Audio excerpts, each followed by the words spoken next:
الحمد لله نحمده ونستعينه ونستغفره ونؤمن به ونتوكل عليه ونعوذ بالله من شرور أنفسنا ومن سيئات أعمالنا من يهده الله فلا مضل له ومن يضلله فلا هادي له وأشهد أن لا إله إلا الله وحده لا شريك له وأشهد أن سيدنا وسندنا وحبيبنا ومولانا محمدا عبده ورسوله اللهم صل على محمد وعلى آل محمد كما صليت على إبراهيم وعلى آل إبراهيم إنك حميد مجيد اللهم بارك على محمد وعلى آل محمد كما باركت على إبراهيم وعلى آل إبراهيم إنك حميد مجيد أما بعد فأعوذ بالله من الشيطان الرجيم بسم الله الرحمن الرحيم فإن آمنوا بمثل ما آمنتم به فقد اهتدوا وإن تولوا فإنما هم في شقاق فسيكفيكهم الله وهو السميع العليم آمنت بالله صدق الله العلي العظيم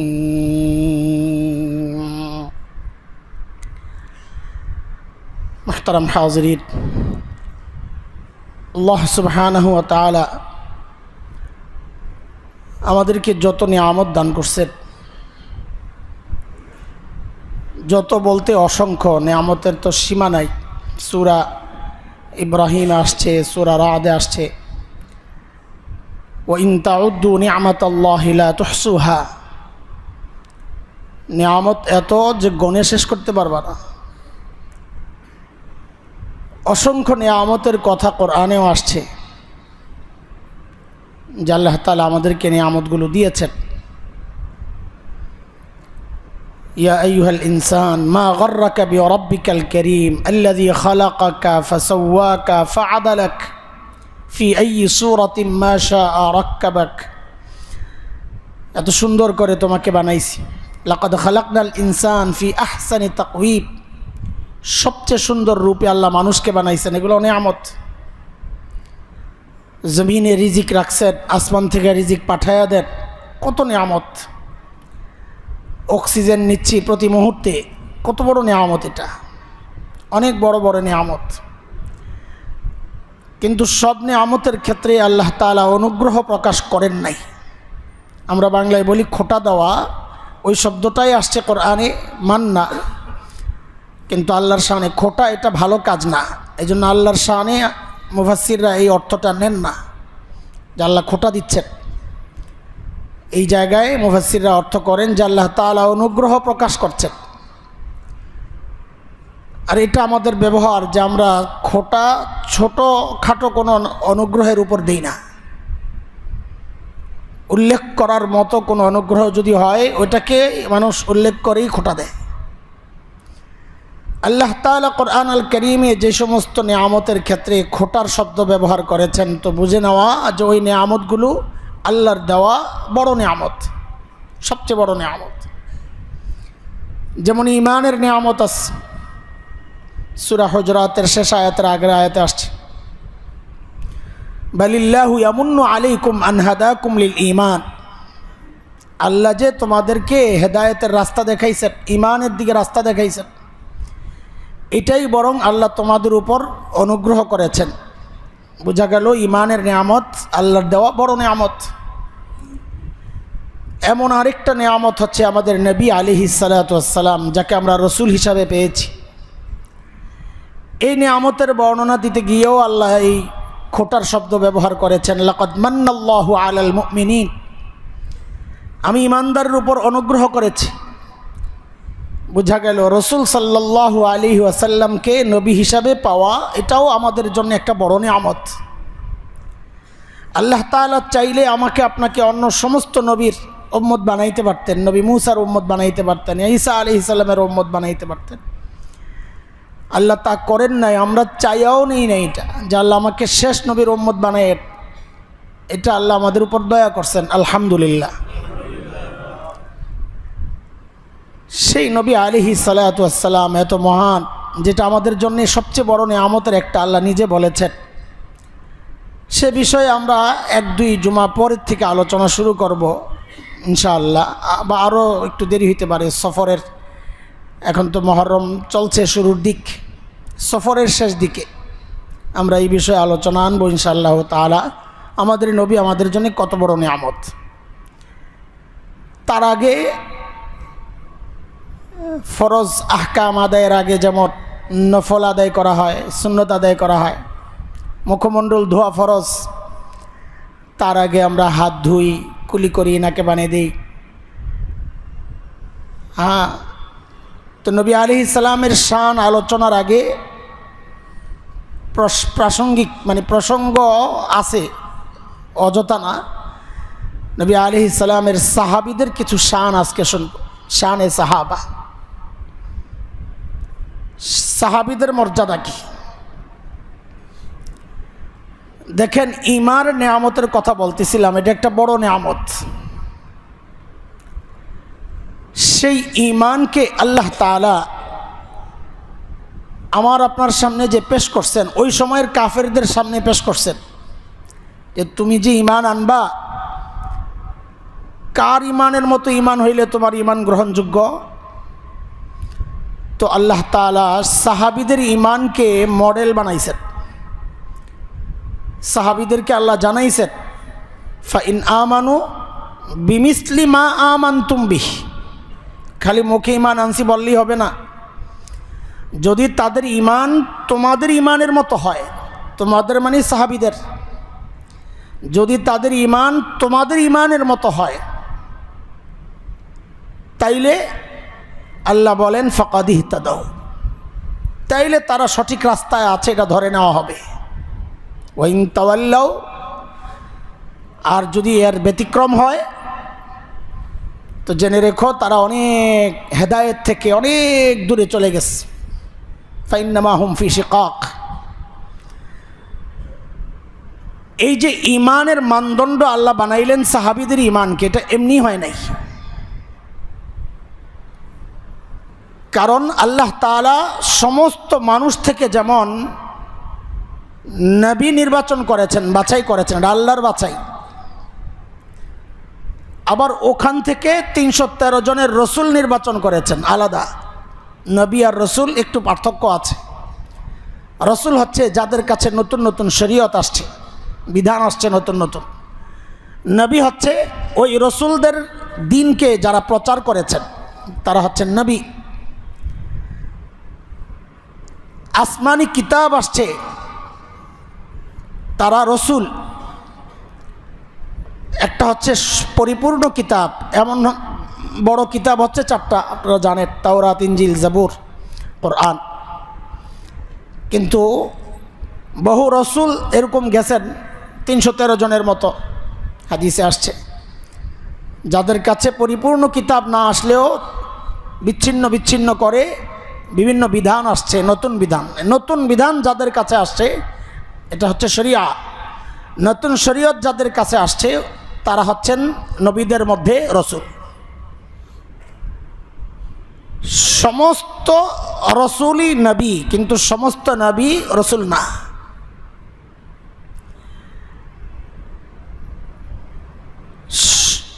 তো রসুল তো আসা শেষ, নবীও আসা শেষ। আল্লাহ তাআলা সমস্ত নবী আর রসুলকে দিয়ে যে কাজটা করাইছেন, আল্লাহ তাআলা আল্লাহর নবীর সাহাবীদেরকে দিয়েও সেই কাজটাই করাইছেন। তাদেরকে নবী আর রসুলের মর্যাদা তো দেওয়া হয় নাই। কোন নবী, কোন সাহাবী, সমস্ত সাহাবী একসাথে হইলেও একজন নবীর মর্যাদায় যাবে না। আবার সমস্ত দুনিয়ার মানুষ ইমানদার একসাথে হইলেও একজন সাহাবীর মর্যাদায় পৌঁছবে না। আর এটার বাস্তবতাও আমরা দেখাইতেছি, ইনশাআল্লাহ একটু অপেক্ষা করেন, যে সমস্ত দুনিয়ার মুসলমান একসাথে হইয়াও একজন সাহাবীর ইমানের সামনে কিছু না। এই যে আল্লাহ তাআলা সমস্ত রসুল নির্বাচন করলেন, আল্লাহ নিজে বলেছেন, আল্লাহু ইয়াসতাফি মিনাল মালাইকাতি রুসুলান ওয়া মিনান নাস, ফেরেশতা এবং মানুষের থেকে যে রসুল, এটা আমার নির্বাচন। সারা দুনিয়া থেকে আল্লাহ বাছাই করে করে কিছু মানুষকে আলাদা করেছেন, বানাইছেনই আলাদা করে। এইটা যেমন ঠিক, আল্লাহ তাআলা তার নবী থেকে সরাসরি দ্বীন গ্রহণ করার মতো সৌভাগ্যবান কিছু মানুষও সেই আদম থেকে কিয়ামত পর্যন্ত যাদেরকে আল্লাহ দুনিয়ায় পাঠাবেন সেখান থেকে বাছাই করে করে নবীর চারপাশে রেখেছেন। স্পেশাল, এটা আল্লাহর বাছাই, নির্বাচন।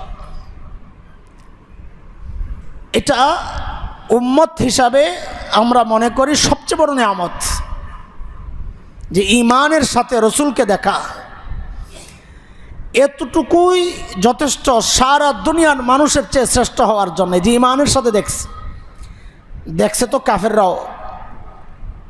ওয়াতারাহুম ইয়ানজুরুনা ইলাইকা হুম লা ইউবসিরুন, আল্লাহ বলতেছেন তারা আপনার দিকে তাকাত দেখে, তারা ওহুম লা ইউবসিরুন, কিন্তু অন্তর্দৃষ্টিতে দেখার মতো শক্তি আমি তাদেরকে দেই নাই।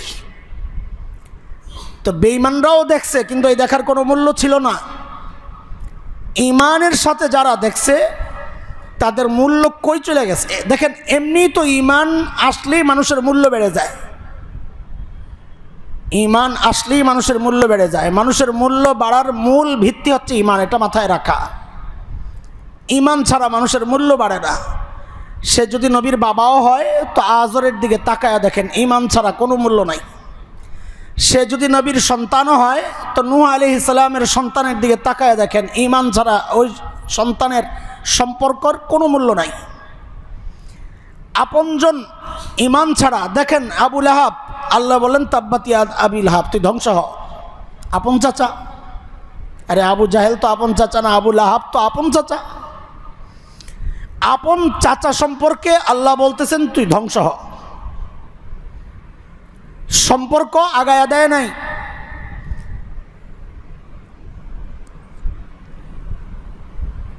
এমনকি বড় কারো তরবিয়ত পাইছে, শিক্ষা দীক্ষা, ওই তরবিয়ত আর শিক্ষা দীক্ষার কারণেও কেউ আগায়া যায় না যদি ঈমান না থাকে। একটা ছোট্ট গল্প শোনাই আপনাদেরকে। হযরতে মূসা আলাইহিস সালাতু ওয়াস সালামের উম্মতের মধ্যে এক ব্যক্তি ছিল সামিরী, নাম শুনে থাকবেন। মূসা আলাইহিস সালাম যখন ওই আল্লাহর সাথে করা 40 দিনের ওয়াদা, যে তিনি 40 দিন, ওয়া'আদনা মূসা 40 লাইলা, দুই পক্ষ থেকে ওয়াদা ছিল। আল্লাহর ওয়াদা 40 দিন শেষ হলে কিতাব দিবেন, আর মূসা আলাইহিস সালামের ওয়াদা তিনি 40 দিন শেষ করবেন। এই দুই পক্ষের ওয়াদা পুরা করার জন্য যখন হযরত মূসা আলাইহিস সালাম গেলেন পাহাড়ে, বনি ইসরাইলকে রেখে। ওখানে হযরত হারুন আলাইহিস সালামও ছিলেন। বনি ইসরাইল বড় আজীব এক জাতি, মানে ফেরাউনের কঠোরতায় বেশি কঠোরতা যাদের উপর দেওয়া যায় তারা একদম আমরা বলি বেতাসির, আর কোনো কথায় কাজে লাগে না, মানে প্লাস্টিক হয়ে যায় শাসন খাইতে খাইতে। বনি ইসরাইলও এরকম হয়ে গেছে। কি উল্টাপাল্টা চিন্তা এদের মাথায়। রাস্তায় আসার সময়, পালানোর সময় দেখছে বিভিন্ন গোত্র বিভিন্ন কিছুর পূজা করে। এখন এগো মন চাইছে একটু পূজা করবে, চিন্তা করেন। এখন কি করা? ওই সামিরি বলছে আমার কাছে একটা বুদ্ধি আছে। সামিরির গল্প কেন বলতেছি একটু পরে আসতেছি, আগে গল্পটা শোনেন নাইলে বুঝবেন না। তো সামিরি বলে আমার কাছে একটা ব্যবস্থা আছে। কি ব্যবস্থা? বলে ওই যে স্বর্ণ অলঙ্কার যা আনছিলা মিশর থেকে, ওটা আবার আরেক গল্প। যেদিন সিদ্ধান্ত হয়েছে বনি ইসরাইল পালাবে, 6,20,000 সংখ্যায় ছিল তখন। হযরত ইয়াকুব আলাইহিস সালাম যখন মিশর যান তখন তার সাথে ছিল, ওনারা থাকতেন তো বাইতুল মুকাদ্দাস এরিয়ায়, হযরত ইব্রাহিম আলাইহিস সালামের পরিবার। তখন ছিল 70 জন, বাচ্চা কাচ্চা সব সহ ছিল 70 জন। ইয়াকুব আলাইহিস সালাম থেকে মুসা আলাইহিস সালাম পর্যন্ত 400 বছর। এই 400 বছরের সংখ্যা দাঁড়াইছে 6,20,000। এই বিশাল সংখ্যা নিয়ে যে পালাবে, পালানোর আগে বনি ইসরাইলের মেয়েরা করছে এক চালাকি। ফেরাউনের বংশের লোক যারা কিপ্তি বলে তাদেরকে, আমালিকা এক প্রাচীন বংশ, হযরত নূহ আলাইহিস সালাম থেকে আসছে এক সন্তানের। এই আমালিকা বংশেরই একটা শাখা হচ্ছে কিপ্তি। এই কিপ্তি মেয়েদের সাথে বনি ইসরাইল মানে মুসা আলাইহিস সালামের উম্মতের মেয়েদের যাদের সম্পর্ক ছিল, কাজ করছে, ঘরে ছিল এরকম। তো যায়া রাতে বলছে, আপা লজ্জা লাগে একটা কথা বলতে। বলো না। কেমনে বলি? অনেকক্ষণ ভাব নিছে। কি? আরে বলো না। সবারই একই রকম একটা পলিসি ছিল, কি বলো না। তাহলে আপা কালকে একটা অনুষ্ঠান আছে আমাদের, এখন আমার তো কোনো গয়না টয়না নাই, কেমনে কি করি, কেমনে বলি একটু। তো কী বলতে চাও? বলে আপনার একটু হাতটা একটু যদি দিতেন, একটু পইরা যাইতাম, আবার আইসা দিয়ে দিব। তার নেও না। তো কেউ হাত দিছে, কেউ কানের জিনিস দিছে, কেউ হাতের বালা দিছে, যার থেকে যা নিতে পারছে বনি ইসরাইলের মেয়েরা নিয়া এই সব নিয়া পালাইছে। তো সামিরি বলে ওই সব সম্পদ একখানে করো, স্বর্ণ সব একসাথে করছে। করার পর সামিরি এই স্বর্ণগুলোরে, এই অলঙ্কারগুলোরে গলাইছে, গলায় একটা গরুর বাচ্চা বানাইছে। আম্মা আম্মা, গরুরে আম্মা বলে, গরুর বাচ্চা বানাইছে। সামিরি ছিল অবৈধ সন্তান, মা ছিল কারোর সাথে অবৈধ সম্পর্কের কারণে পেটে বাচ্চা আসছে, লজ্জায় পাহাড়ে চলে গেছে, লোকলজ্জায়, ওখানেই বাচ্চা হয়েছে। বাচ্চাকে পাহাড়ের উপর রেখে সামিরির মা চলে আসছে। মা সন্তান ত্যাগ করতে পারে, খালেক তো মখলুক, তার সৃষ্টি ত্যাগ করতে পারে। তো আল্লাহ তাআলা জিবরাইল আলাইহিস সালামকে পাঠাইছেন সামিরিকে পালার জন্য। তো রিওয়ায়েতে আসছে জিবরাইল আলাইহিস সালাম আসতেন, আয়েশা সামিরির মুখের মধ্যে আঙ্গুল দিতেন, তো আঙ্গুল থেকে দুধ বের হইতো। সামিরি ওই দুধ খেয়ে খেয়েই বড় হয়েছে। একটু বুঝ হওয়ার পর সামিরি লক্ষ্য করলো যে জিবরাইল আলাইহিস সালাম যখন আসেন তার বাহনের খুর যেখানে পড়ে ওখান থেকে গাছ ওঠে, জীবনী শক্তি আছে ওইটার মধ্যে। সামিরি ওখান থেকে একটু মাটি রেখে দিছে, যেটার ভেতরে জীবনী শক্তি আছে, রেখে দিছে। ওই মাটি সে ওই গরুর মুখের মধ্যে আর নাকের মধ্যে যখন ঢুকায়া দিছে, তো গরু হাম্বা হাম্বা শুরু করছে, আর ওরাও আম্মা আম্মা শুরু করছে। গরু যখন ডাক দেওয়া শুরু করছে, বনি ইসরাইল বলে মাশাআল্লাহ, এই তো পাইছি, মাবুদ পেয়ে গেছে। এখন ওই গরুর বাছুর এটার পূজা করা শুরু করছে। এটাকে আল্লাহ কোরআনে বলেছেন ওয়াত্তাখাযতুমুল ইজল। এই যে সামিরিকে কে লালন পালন করছেন আপনারাই বলেন তো? মুসা জিবরাইল আলাইহিস সালাম। কে? সামিরির নাম কি? মুসা। এই সামিরির নামও বলেন, আরে বিষয়টা মাথায় ঢুকাইতে হবে, আরে বুঝবেন না। সামিরীর নাম কি? মূসা। তাহলে এক মূসা পাইলাম, তাকে লালন পালন করছে কে? জিব্রাইল লালন পালন করছে। সুবহানাল্লাহ। চলেন আরেক মূসার হিস্টোরি শুনি। ফেরাউন স্বপ্ন দেখছে বাইতুল মুকাদ্দাস থেকে একটা আগুন বের হইছে। এই আগুন আইসা মিশরের সব বাড়িঘর জ্বালাইয়া দিচ্ছে, শুধু বনি ইসরাইলের বাড়িঘর জ্বলে না। ফেরাউনের বংশের সব বাড়িঘর জ্বলে শেষ। এই ফেরাউন মুসা আলাইহিস সালামের সময়ের ফেরাউন। ফেরাউন হচ্ছে আমালিকা বংশের রাজাদেরকে বলা হতো ফেরাউন। যেমন রোমের বাদশাদেরকে বলা হইতো কাইসার, পারস্য সম্রাটদেরকে বলা হইতো কিসরা, হাবশা আফ্রিকা অঞ্চলের সম্রাটদেরকে বলা হতো নাজাশি। তো আমালিকা বংশের সম্রাটদেরকে বলা হতো ফেরাউন। এই ফেরাউন হচ্ছে ওয়ালিদ ইবনে মুসআব ইবনে রাইয়ান নাম। তো ফেরাউন এই স্বপ্ন যখন দেখছে, গণকদেরকে ডাকাইছে যারা স্বপ্নের ব্যাখ্যা দিবে। তো গণকরা স্বপ্নের ব্যাখ্যা দিছে কি, যে বনি ইসরাইলের এমন এক ছেলে হবে যে আপনার ক্ষমতা ধ্বংসের কারণ হবে। এই কথা শোনার পর থেকে এই ফেরাউন বনি ইসরাইলে যত ছেলে জন্ম নেয় ধরে ধরে জবেহ করে। কোরআনে আসছে, নানান জায়গায় আসছে, সূরা ইব্রাহিমের 6 নম্বর আয়াতে আসছে, ইউযাব্বিহুনা আবনাআকুম, ছেলেদেরকে ধরে ধরে জবেহ করত। তো মূসা আলাইহিস সালামের ঘরেও মূসা আলাইহিস সালামের মায়ের নাম জানা নাই, বাবার নাম ইমরান। ঘরে হযরত মূসা আলাইহিস সালাম ছেলে জন্ম নিছে, এখন তো ভয় অস্থির, এই ছেলে তো নিয়ে জবে করবে। তো আল্লাহ তাআলা কোরআনে বলতেছেন, ওয়া আওহাইনা ইলা উম্মি মূসা আন আরদিহি, দুধ খাওয়াইতে থাকো। ফাইদা খিফতি আলাইহি, আশঙ্কা দেখা দিলে নিয়া ফিলিয়াম, সাগরের মধ্যে নিয়া ফালাইয়া দিবা, নদীতে ফালাইয়া দিবা, বাঁচানোর দায়িত্ব আমার। তো হযরত মূসা আলাইহিস সালামের মা একটা কাঠের বক্স করে মূসা আলাইহিস সালামকে ওটার মধ্যে রেখে ভাসাইয়া দিস। এই জন্যে কোনো কোনো বিশ্লেষক মূসা আলাইহিস সালামকে বলেন যে ওনার আসল নাম মূসা না,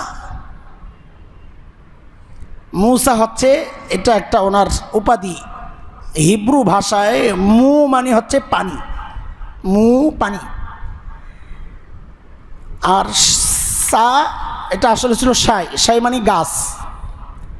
তো মু পানি আর গাছের মাঝখান থেকে, মানে ওই যে এই কাঠের বক্স থেকে ফেরাউন তাকে উঠায় নিছে, এই জন্যে মূসা আলাইহিস সালামের নাম মূসা। আরবিতে এটা অনারবি শব্দ, আরবি যদি হয় তাইলে এটা হচ্ছে খুর। মূসা, এক মূসার অর্থ হচ্ছে খুর, এটা হলো আরবি। আরেক মূসা এটা অনারবি শব্দ, হিব্রু ভাষার, আরবিতে ব্যবহার হয়। এটার অর্থ হচ্ছে গাছ আর পানির মাঝামাঝি থেকে ওঠায় আনা ব্যক্তি, এই মূসা আলাইহিস সালাম। তো ফেরাউনের বিবি হযরত আসিয়া গেছেন নদীর পাড়ে সময় কাটাতে, যায় দেখে বক্সের মধ্যে তো সুন্দর বাচ্চা। ওদের তো বাচ্চা ছিল না, ফেরাউন ছিল, তার শক্তি ছিল না, সোজা কথা, আর ভেঙ্গে বলতে চাই না, বাচ্চা ছিল না। তো হযরত আসিয়া চিন্তা করছেন, আর এত সুন্দর একটা বাচ্চা আমি যদি লালন পালন করতাম। তো নিয়ে আসছেন, দেখেন যে মারার কথা তার ঘরে আসছে এই বাচ্চা। কুদরতিভাবেই ওই বাচ্চা কারো দুধ খায় না। আরেক মুসিবত, বাচ্চা নিয়েও পড়লাম মুসিবতে। হযরত মূসা আলাইহিস সালামের এক বোন যায় আসিয়াকে বলে, আমার জানাশোনা একজন মহিলা আছে, একটু পরীক্ষা করে দেখতে পারেন, তার দুধ হয়তো খাইতে পারে। বলে নিয়ে আসো। যায় মারে নিয়ে আসে, মা পাইছি সুযোগ, মা আসছে, আয়সা দুধ দিছে, খাবেই তো, সন্তান আর মায়ের ব্যাপার। ফেরাউনের ঘরের মধ্যেই হযরত মূসা আলাইহিস সালাম বড় হয়েছেন। তো দেখেন দুই মূসা পাইলাম। এক মূসাকে লালন পালন করছে কে? জিব্রাইল। আরেক মূসাকে লালন পালন করছে কে? ফেরাউন। তো এই জন্য এক কবি বলেন, ইযিল মারউ লাম ইখলাক সাঈদান মিনাল আযাল قد خاب من ربى وخاب المؤمل فموسى الذي رباه جبريل كافر وموسى الذي رباه فرعون مرسل। কবিতার দুইটা লাইন, আমি প্রথম লাইন আপনাদের প্রয়োজন নেই, এই জন্য আর ব্যাখ্যায় যাচ্ছি না। দ্বিতীয় লাইনটা শোনেন। আল্লাহ কবি বলেন, ফামূসাল্লাযী রাব্বাহু জিবরিলু কাফিরুন, ওই মূসা যেই মূসাকে লালন পালন করলো জিবরাইল, সে হয়ে গেল কাফির। আর ওই মূসা যেই মূসাকে লালন পালন করলো ফেরাউন, সে হয়ে গেল রসুল। কি বোঝা গেল? লালন পালন কে করছে না করছে এটা বিষয় না, ইমান আছে তো তুমি দামি, ইমান নাই তো তোমার। কিয়ামত পর্যন্ত এই মূসা আর ফেরাউনের প্রসঙ্গ যখন আসবে, বনি ইসরাইলের ওই মূর্তি পূজা, গরুর বাছুরের পূজা করার প্রসঙ্গ যখন আসবে, যেহেতু কোরআন থাকবে কিয়ামত পর্যন্ত, এই আলোচনা আসবেই, সামিরীর নামও আসবে। মানুষ কিয়ামত পর্যন্ত এই মানুষটাকে কাফের হিসাবেই জানবে, তাকে ঘৃণার চোখে দেখবে। কেন? ইমান ছিল না, হোক না তাকে জিবরাইল লালন পালন করছে, তাতে কি আসে যায়? মানুষের ইমান যদি না থাকে, সে যেই হোক তার কোনো মূল্য আল্লাহর কাছে নাই। অথচ দেখতে কালো, গোলাম, ঠোঁট মোটা মোটা, আরে চেহারা অনেক সময় কালো হইলেও দেখতে সুন্দর লাগে, মায়া লাগে। কিন্তু ইথিওপিয়া, ইরিত্রিয়া যেই অঞ্চল এখনকার দুনিয়ার মানচিত্রে নবী যুগের যেটা হাবশা, আবিসিনিয়া, সেই ইথিওপিয়া ইরিত্রিয়া অঞ্চলের হজরতে বিলাল, আল্লাহু আকবার, ইমান আনছেন তো আল্লাহ কই উঠাইয়া দিছেন। মেরাজে গেছেন নবী আলাইহিস সালাম, দেখে কার পায়ের আওয়াজ শোনা যাইতেছে, চলতেছে। জিবরাইল, এটা কার পায়ের আওয়াজ? বলে আপনার উম্মত বিলালের। বিলাল হাঁটে তো জমিনে, আওয়াজ চলে আরশে। আল্লাহু আকবার। ইমানের দাম, ইমানের দ্বারা মানুষ কই চলে যায়। ইমানের দ্বারা তো আমাদের মূল্য আলহামদুলিল্লাহ বাড়ছে, কিন্তু সেই ইমানটা যদি হয় নবীকে দেখে দেখে, তো তার মূল্য কোথায়? আমরা ছিলাম আরেক জায়গায়, আবার জায়গায় চলে যাই। সেই ইমান যদি হয় নবীকে দেখে দেখে, তার মূল্য কোথায়? তো মূল্য আল্লাহ দিছেন। আল্লাহ কি বলতেছেন? যে যদি কারো ইমান তাদের ইমানের মতো হয়, তোমাদের সাহাবীদের ইমানের মতো হয়, তাহলে ওই ইমান গ্রহণযোগ্য। প্রসঙ্গ আরেকটা ছিল, একটু ওখানে আবার একটু যাই, আবার আসবো ইনশাআল্লাহ। সেটা হচ্ছে নবীদের মর্যাদা। সাহাবীরা যতই হোক নবীদের মর্যাদায় তো যাবে না, কিন্তু আল্লাহ নবীদের যে একটা শান, কি শান? আল্লাহ তাআলা কোরআনের নানান জায়গায় বলছেন, যারা আল্লাহ আল্লাহ রসুলের অনুসরণ করবে, ওমাইয়ুতিল্লাহ ওয়ার রাসূল ফাকাদ ফাযা ফাওজান আযীমা। আল্লাহ আল্লাহ রসুলের অনুসরণ যারা করবে, আল্লাহ বলেন তারা স্পষ্ট সফলতা পেয়েই যাবে, মানে জান্নাত পেয়েই যাবে। তাহলে রসুলের অনুসরণকে আল্লাহ তাআলা সফলতা, জান্নাত পাওয়ার মাধ্যম বানাইছেন। আল্লাহর সন্তুষ্টির সাথেই তো জান্নাতে যাবে।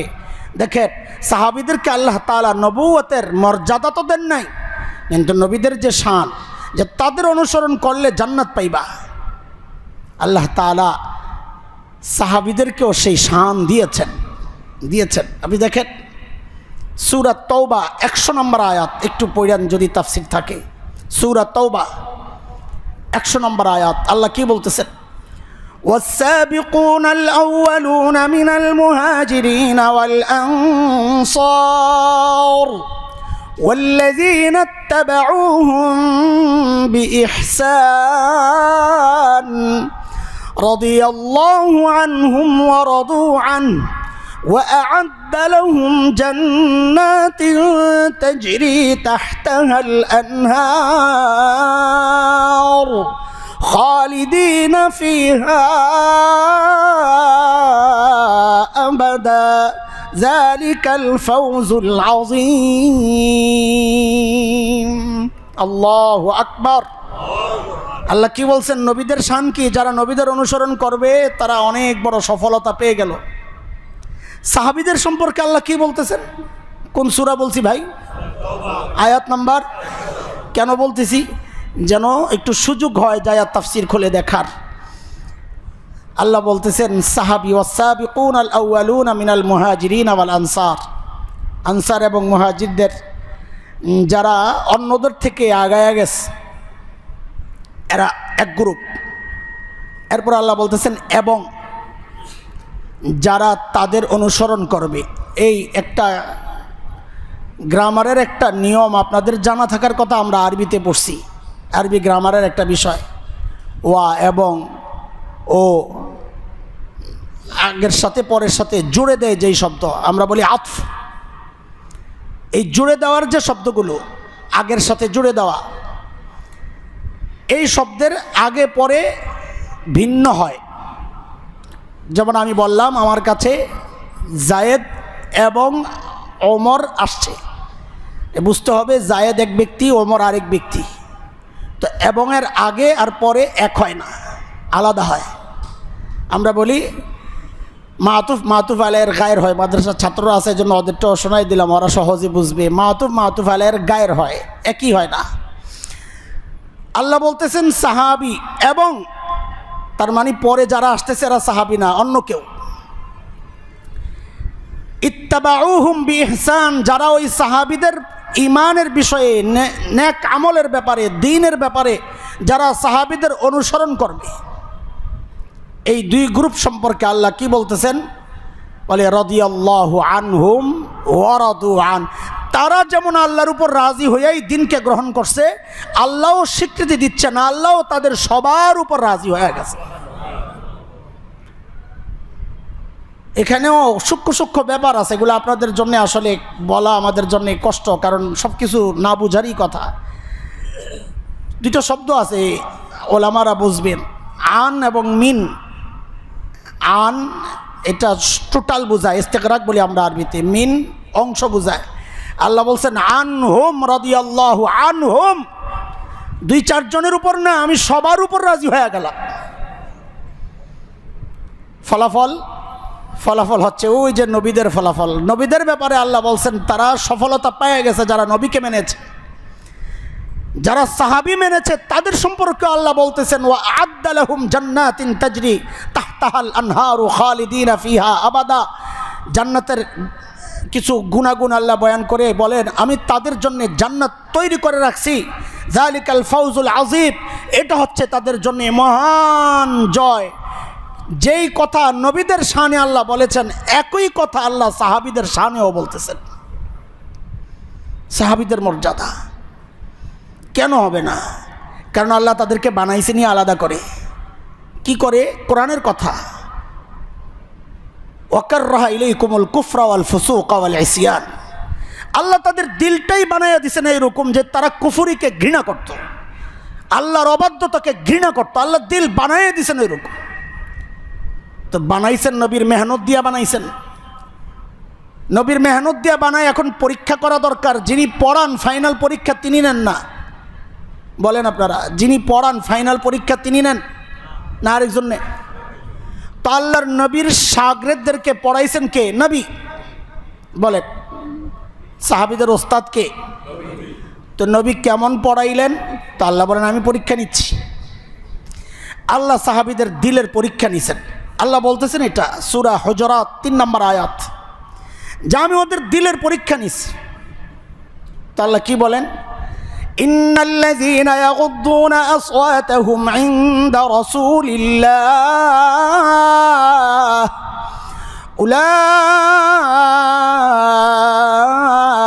উলাইকাল্লাযীনা ইমতাহানাল্লাহু কুলুবাহুম লিত্তাকওয়া লাহুম মাগফিরাতুন ওয়া আজরুন আযীম।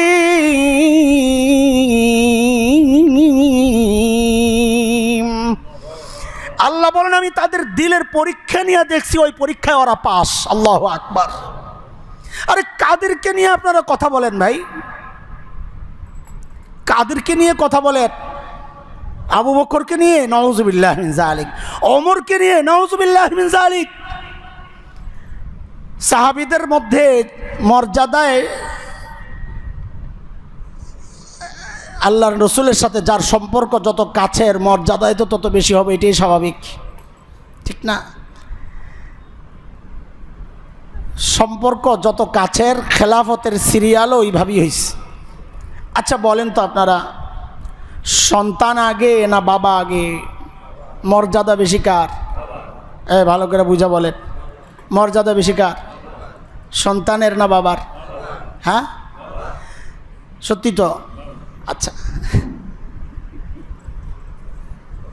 দুই সন্তান একসাথে বেশি দাম না এক সন্তান আলাদা বেশি দাম?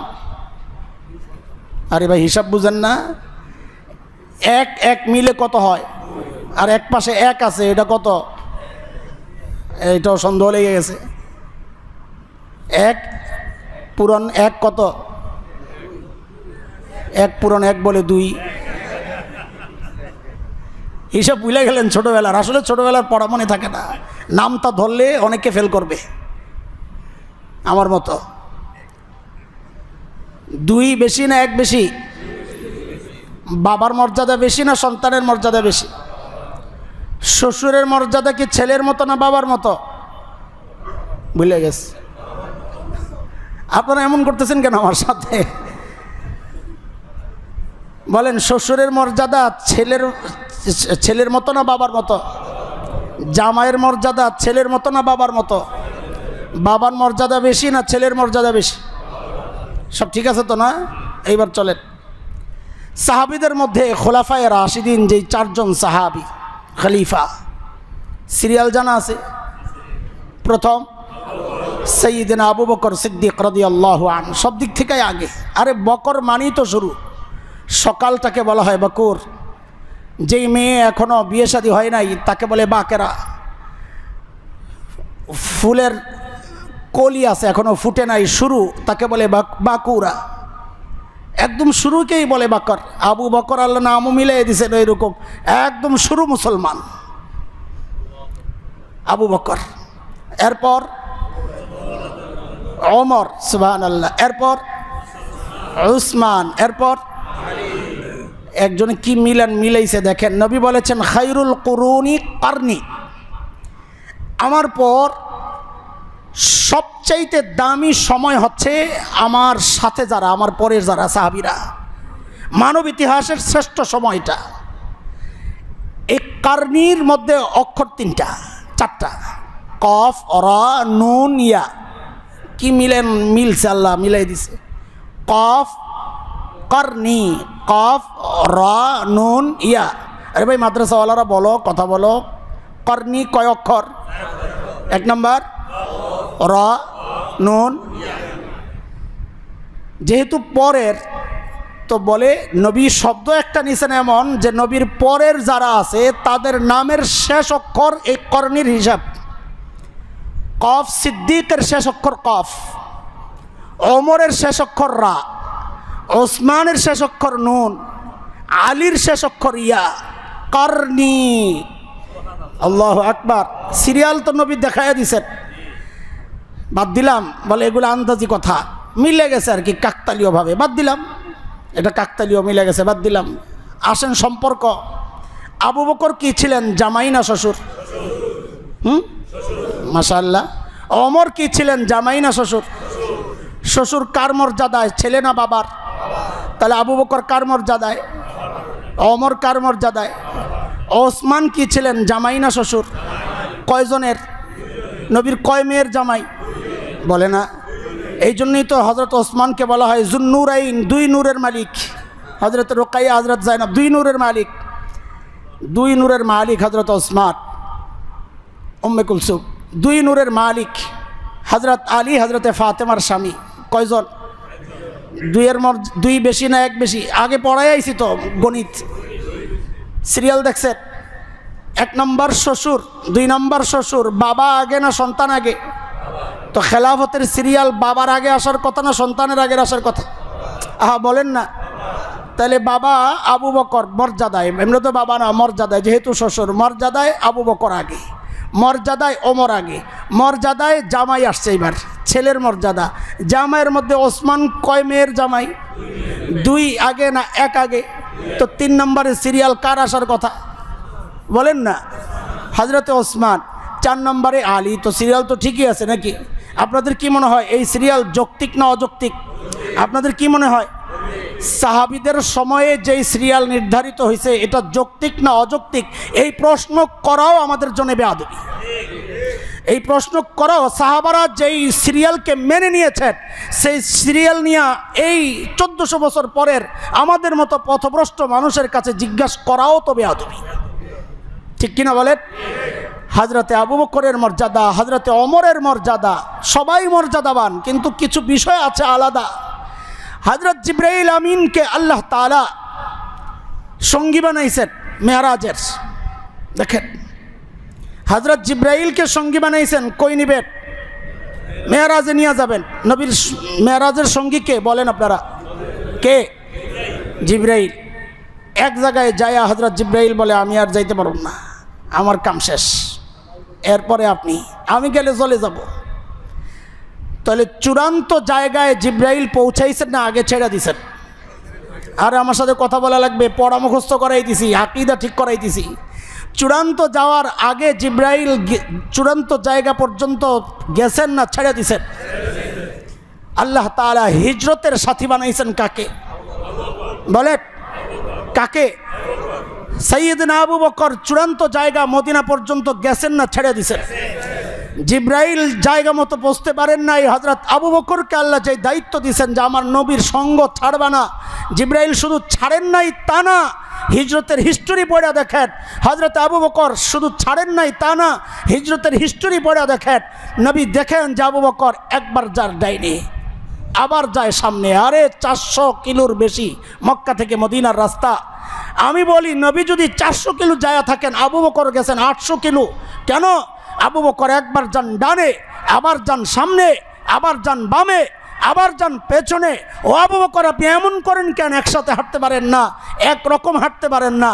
সাইয়েদনা আবু বকর কি বলেন, ইয়া রাসূলুল্লাহ যখন ডাইনে যাই ভয় লাগে না সামনে দিয়ে কেউ হামলা করে তো আমার উপর পড়ুক, আমি সামনে চলে যাই, সামনে গেলে আশঙ্কা লাগে না বাম দিক দিয়ে কেউ হামলা করে, আবার বাম দিকে চলে যাই, হামলা হয়তো আমার উপর হোক। আরে সাহাবী চিনো, সাহাবী ওদের ইতিহাস পড়ো তো বুঝবা সাহাবী কাকে বলে। তীর আসতেছে, হযরত তালহা হাত দিয়ে ঠেকাইতেছেন, বলে ঢাল দিয়ে ঠেকাইতে গেলে আমিও যদি না দেখি কোন দিক দিয়ে আইসা লাইগা যায়, ওদিক দিয়ে তীর আসে তো হাত লাগায়া দেন।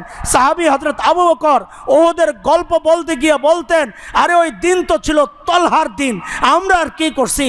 হযরত আবু দাজানা বুক দিয়া ফিরাইতেছেন, বলে নবীকে পেছনে দিয়ে আমি নিজেকে রক্ষা করব, না না আমার রক্ষা হওয়ার দরকার নাই, নবীর দিকে মুখ কইরা পিঠ দিয়া দিছেন।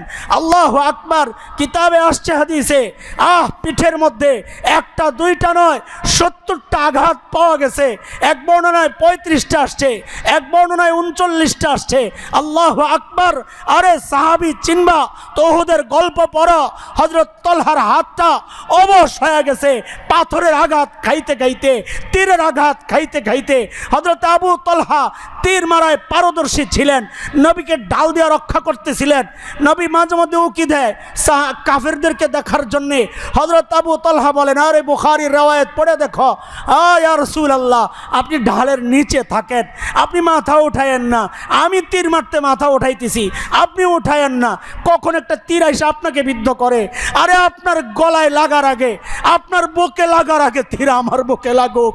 এর নাম সাহাবী, এর নাম সাহাবী। তাদের মধ্যে সর্বশ্রেষ্ঠ আবু বকর কি করেন নাই নবীর জন্যে? আমরা শুধু বিলালের নির্যাতনের হিস্টোরি শুনি, হযরতে সুমাইয়ার নির্যাতনের হিস্টোরি শুনি, হযরতে খুবাইবের নির্যাতনের গল্প শুনি, হযরত আম্মারের নির্যাতনের গল্প শুনি। আবু বকরের গল্প আর কেউ বলে না। নবী আলাইহিস সালাতু ওয়াস সালামকে কাফেররা মারতেছিলেন, এমন মার দিতেছেন, হযরত আবু বকর দেখা দৌড়ে গেছেন, যায় শুধু এতটুকু বলছেন, আরে একজন মানুষকে শুধু এই কারণে মারবা, আতাকতুলুনা রাজুলান আন ইয়াকুলা রাব্বি আল্লাহ, একজন মানুষকে শুধু এই কারণে এইভাবে মারতেছ যে তিনি বলেছেন আমার রব আল্লাহ। এই কথা বলার সাথে সাথেই নবীকে মার দেওয়া বাদ দিয়া সবাই শুরু করছে আবু বকরকে মারা। মারতে মারতে ফালাইয়া দিছে। এক মোটা সন্ত্রাসী ছিল, নাম ছিল উকবাহ ইবনে আবি মুঈত।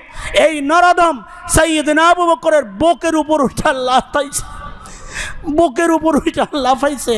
আবু বকর বেহুশ হয়ে পড়ে রইছেন। লোকজন, আবু বকরের বংশের লোকেরা খেপে গেছে যে যদি আবু বকর মারা যায় আমরা প্রতিশোধ নিব। লাশের মতো ওই বডিটাকে নিয়ে উম্মে খায়ের, আবু বকরের মা উম্মে খায়ের ঘরে নিয়ে রেখে আসছে। ঘরে পাহারা বসাইছে, যদি আবু বকর মারা যায় আমরা হত্যার বদলা নিব। আল্লাহু আকবার, আল্লাহু আকবার।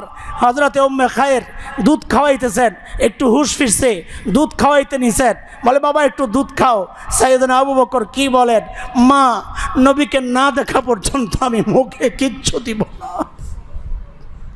আমার নবীর কি অবস্থা, কারণ নবীকেও দেখছি মাইর খাইতে।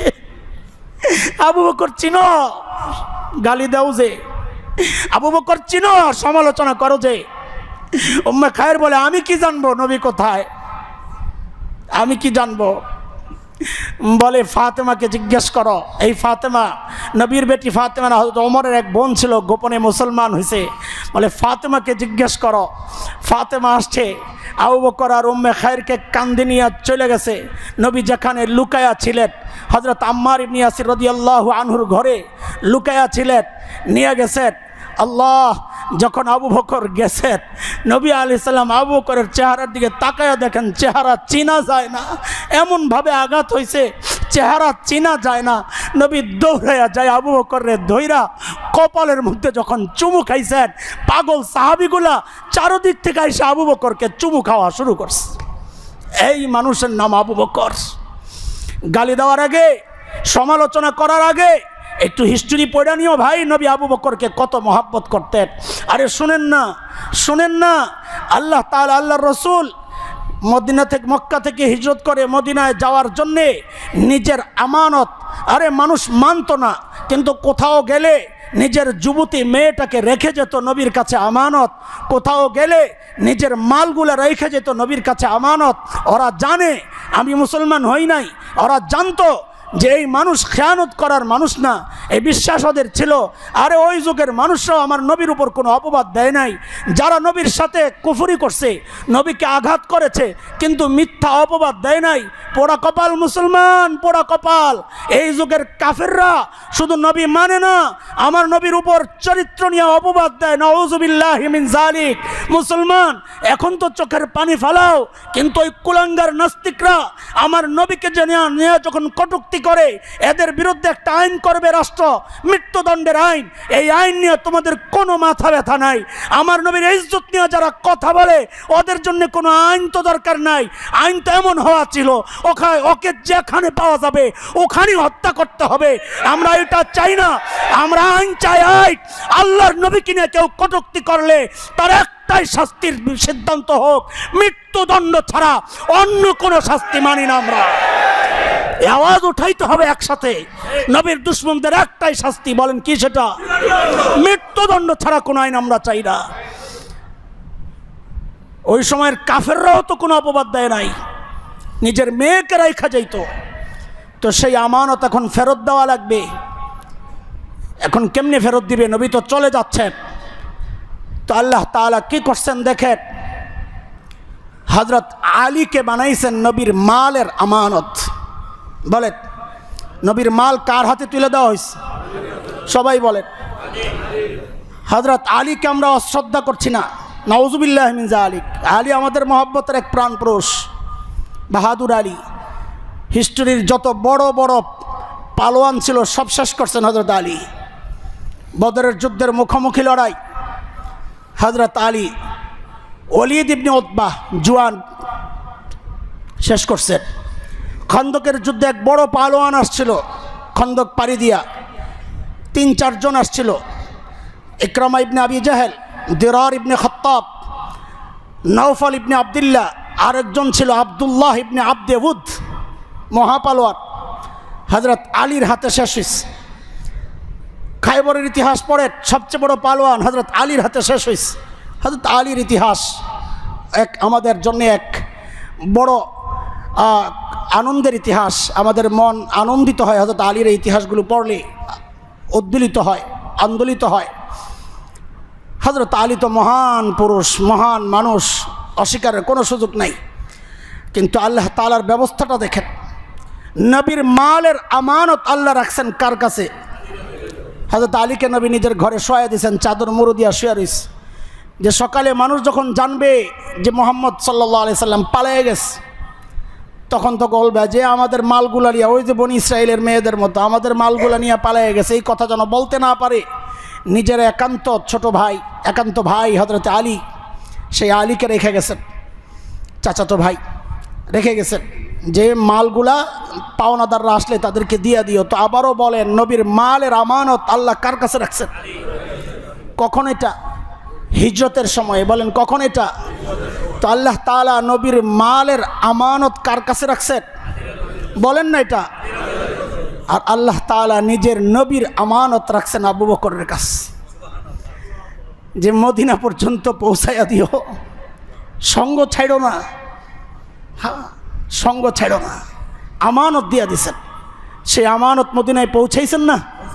ভালোভাবেই তো পৌঁছাইছেন, আলহামদুলিল্লাহ আলহামদুলিল্লাহ। সেই আবু বকর, যাদের সম্পর্কে, যেই সাহাবীদের সম্পর্কে পূর্বের কিতাবও আসছে, যালিকা মাসালুহুম ফিত তাওরাত ওয়া মাসালুহুম ফিল ইনজিল, সূরা ফাতহের মধ্যে আসছে যে তাদের কথা, তাদের পরিচয় তাওরাতেও আছে, ইনজিলও আছে।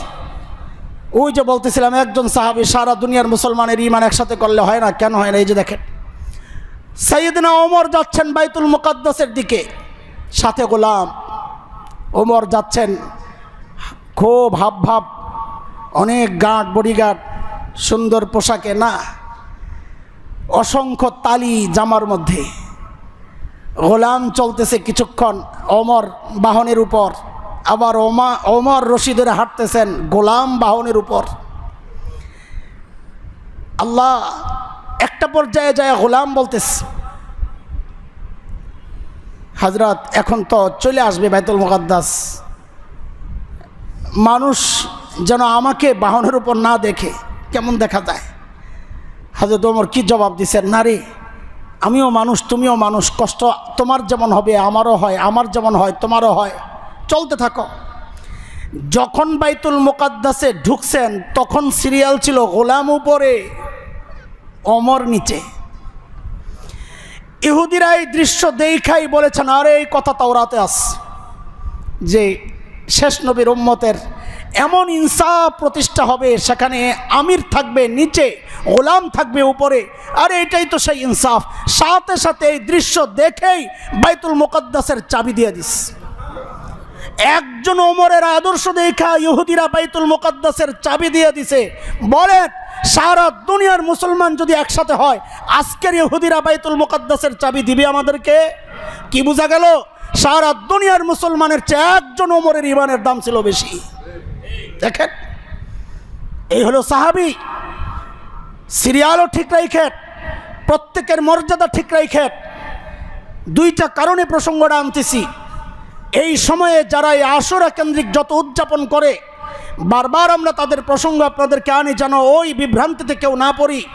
সেই শিয়ারা এতদিন পর্যন্ত সাইয়েদনা আবু বকরের নামটা ভালোভাবে উচ্চারণ করে না, আজও পর্যন্ত ওমরের নামটা ভালোভাবে উচ্চারণ করে না, আজও পর্যন্ত হযরতে ওসমানের নামটা ভালোভাবে উচ্চারণ করে না। আরে এমনকি নবীর সহধর্মিনী আম্মা জান আয়েশা, যার বিয়ের সিদ্ধান্ত আরশে হয়েছে, সেই আম্মা জান আয়েশার নামটাও ভালোভাবে উচ্চারণ করে না। বরং কোনো দুষ্ট আম্মা জানের চরিত্রের উপর কলঙ্ক দিয়েছে। সেই কলঙ্ক যারা দেয়, সূরা নূর পড়ে দেখেন, আল্লাহ তাআলা আম্মা জানের পবিত্রতা নিয়ে আয়াত নাজিল করছেন, ফালাউলা ইজ সামি'তুমুহু কুলতুম মা ইয়াকুনু লানা আন নাতাকাল্লামা বিহাযা। যখন তোমরা শুনলাই কথাগুলো প্রোপাগান্ডা ছড়াচ্ছে, তোমরা মুসলমানরা কেন বললা না? এইগুলো বলা আমাদের জন্য উচিত না। আল্লাহ তাআলা পাক, তার নবীও পাক, নবীর স্ত্রীও পাক, এই কথাগুলো কেন বললা না? আল্লাহ সাহাবীদেরকে শাসাইতেছেন। সেই আম্মাজানকে নিয়ে যারা চরিত্র হনন করে, আম্মাজানের চরিত্র যারা হনন করে, কটূক্তি করে, আবু বকর, ওমর, ওসমানকে নিয়ে যারা কটূক্তি করে, তাদের শ্রেষ্ঠত্ব যারা মানতে চায় না, আর যাই হোক, তারা ইসলামের পক্ষের কোনো শক্তি হইতে পারে না। এখন তারা যদি কোনো অনুষ্ঠান করে, সেই অনুষ্ঠান আমাদেরও শরীক হওয়া দরকার, তাই না? না বলে? এখন তারা কোনো অনুষ্ঠান করলে কৌতূহলবশত সেই অনুষ্ঠান দেখতে যাওয়া দরকার। সাহাবীর দুশ্মন আমাদের দুশ্মন। বলে কেন এটাও বোঝেন যৌক্তিক। কেন সাহাবীর দুশ্মন আল্লাহর দুশ্মন? কেন? আরে জিব্রাইল নবীর কাছে ওহী নিয়ে আসছেন কে? বলেন না, জানেন না? নবীর কাছে ওহী, কোরআন কে নিয়ে আসছেন? সেই জিব্রাইল যে ওহী নিয়ে আসছেন, এই জন্যই তারা জিব্রাইলের শত্রু ছিল। হ্যাঁ, আল্লাহ তাআলা কোরআনে বলেছেন, কুল মান কানা আদুওয়াল লিজিবরিল ফাইন্নাহু নাযালাহু আলা কলবিকা বিইজনিল্লাহ। জিবরাইলের শত্রু কেন? যে জিবরাইল নিয়ে আসছে কোরআন। এরপর আল্লাহ কি বলতেছেন? মান কানা আদুওয়াল লিল্লাহি ওয়া মালাইকাতিহি ওয়া রুসুলিহি ওয়া জিবরিল ওয়া মিকাল ফাইন্নাল্লাহা আদুওয়াল লিল কাফিরিন। যারা এই ফেরেশতাদের শত্রুতা করে, নবী রাসূলদের শত্রুতা করে, তারা আল্লাহর দুশমন। কে বলতেছেন? আল্লাহর দুশমন। তো রিসালাত যিনি নিয়ে আসছেন, ওহি যিনি পৌঁছাইছেন নবী পর্যন্ত, তার দুশমন যদি আল্লাহর দুশমন হয়, নবী থেকে ওই ওহি আমাদের পর্যন্ত যারা পৌঁছাইছেন ওই সাহাবীর দুশমনও আল্লাহর দুশমন। কথা বুঝেন নাই আপনারা? আল্লাহ থেকে ওহি নবী পর্যন্ত যেই জিবরাইল পৌঁছাইছেন, ওই জিবরাইলের শত্রুকে আল্লাহ নিজের শত্রু বলেছেন। কাজী নবী থেকে ওহি যারা আমাদের পর্যন্ত পৌঁছাইছেন, ওই সাহাবীর শত্রু আল্লাহর শত্রু, আমাদেরও শত্রু। শত্রুর সাথে আমাদের কোনো আপোষ নাই, শত্রুর সাথে কোনো সম্পর্ক নাই। হ্যাঁ, শত্রু লাগলে বড় শত্রুর বিপক্ষে আমরা, ছোট শত্রুর পক্ষে আমরা। এর মানে এটা শত্রুকে বন্ধুরূপে গ্রহণ করেছি না, না, না। ওই যে বলেছি আমি গত সপ্তাহে, কুকুর দিয়ে ইংরেজ তাড়ানোর পক্ষে, আমি কুকুরের পক্ষে থাকবো। হযরত মাদানী বলেছেন এর মানে এটা না কুকুর হালা হয়ে গেছে। ইরান ইসরায়েল লাগলে আমরা ইরানের পক্ষে কেন? আমরা বড় শত্রুকে তাড়াইতেছি। এর মানে এরা না, ইরানের জনগণ শিয়া গোষ্ঠীর আকীদা বিশ্বাসের সাথে আমরা আপোষ করছি না, না। দুইটা বোঝা দরকার। তাদের এই আকীদা বিশ্বাস, সাহাবীর দুশমন যারা, তাদের সাথে কোনো মুসলমানের সম্পর্ক থাকতে পারে না। সাহাবীর দুশমনি যে নিজের অন্তরে লালন করবে, নবী বলেন সে আমার সাথে দুশমনি রাখলো। মান আহাব্বাহুম ফাবিহুব্বি আহাব্বাহুম ওয়া মান আবগাদাহুম ফাবিবুগদি আবগাদাহুম। যে সাহাবীকে মহব্বত করলো, সে আমাকে মহব্বত করার কারণেই করলো। যে সাহাবীর সাথে দুশমনি রাখলো, আমার সাথে দুশমনি রাখার কারণেই দুশমনি করলো। তাইলে যারা সাহাবীর বিদ্বেষ রাখে, তারা আসলে নবীর বিদ্বেষ অন্তরে লালন করে। আল্লাহ এই জাতি থেকে, এই রকম আকীদা থেকে আমাদেরকে হেফাজত করেন। আচ্ছা বলেন তো, এইবার শেষ কথা, দিন সাহাবীরা ভালো বুঝছেন না? আমরা ভালো বুঝলে আল্লাহ আমাদেরকে ওই যুগে পাঠাইতেন। হ্যাঁ, নবীরে না দেখা 1400 বছর পরে আমি আর তুমি দিন ভালো বুঝলাম। নবীকে দেখে দেখে যারা ইবাদত করলেন তারা দিন বুঝেন নাই, তাই না? এই জন্যে দিনের মধ্যে এমন কিছু আমরা করব না যা সাহাবী করেন নাই। ঠিক আছে ইনশাআল্লাহ? সাহাবীরা মিছিল বের করছিলেন 10 তারিখে, একটা ইতিহাস বলেন না।